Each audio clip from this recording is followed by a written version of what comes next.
శ్రీమన్నారాయణుడు అన్నాడు, ఇచ్చేంద్ర అయితే తలకాయలు వాళ్ళకి, మనం తోక దగ్గరికి వెళ్ళిపోదాం అన్నాడు. వీళ్ళు అదే స్వామి వాళ్ళేమో తలకాయలు అడిగితే మీరు అలా ఇచ్చేస్తారు, అలా ఇవ్వకండి అని అనలేదు. ఒరే స్వామి తోక పట్టుకుందాం అన్నారు, పదంగా తోక పట్టుకుందాం, తోక దగ్గరికి. సరే మందర పర్వతానికి చుట్టారు. చుట్టి ఇది జాగ్రత్తగా మందర పర్వతాన్ని వహించాలి కదా ఇప్పుడు వాసుకి.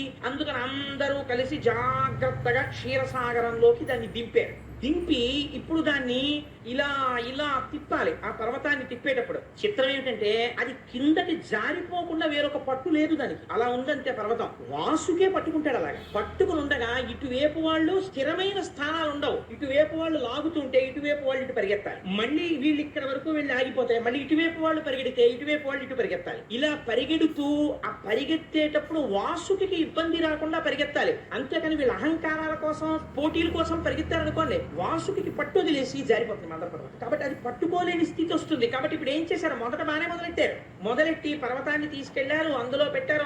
పట్టుకోండి పట్టుకోండి అన్నారు. ఇటు పట్టుకున్నారు, పట్టుకోండి అన్నారు. పట్టుకున్నారా మొదలెట్టండి, మీరా మేమే మేము వచ్చేస్తున్నాం అన్నారు. మీరు అటు పరిగెత్తండి అన్నారు. ఇటు నుంచి ఇటు పరిగెత్తారు, అటు నుంచి ఇటు పరిగెత్తారు. మీరు భాగవతంలో చూడాలండి, గిర గిర గిర గిర గిర గిర ఇటు తిరిగిద్దిట, బుగ బుగ బుగ బుగ బుగ పాలసముద్రం లేచిందిట. మరి తిప్పితే ఊరుకుంటుంది పాలసముద్రం. చర్ చెస్ అని చప్పుడు వస్తోందిట.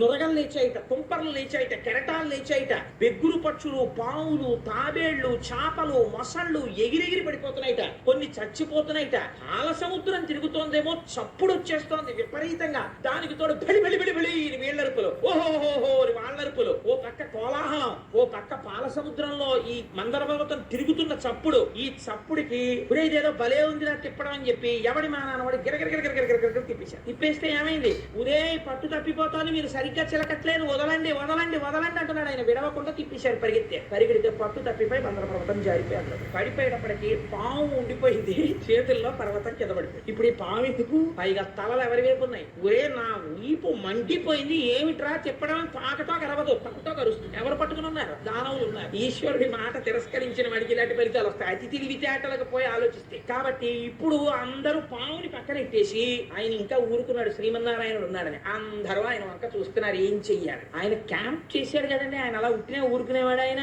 ఈశ్వరానుగ్రహం అంటే ఎలా ఉంటుందో చూడండి. నిజంగా ఇక్కడే వాళ్ళతో కలిసి ఉన్నాడు.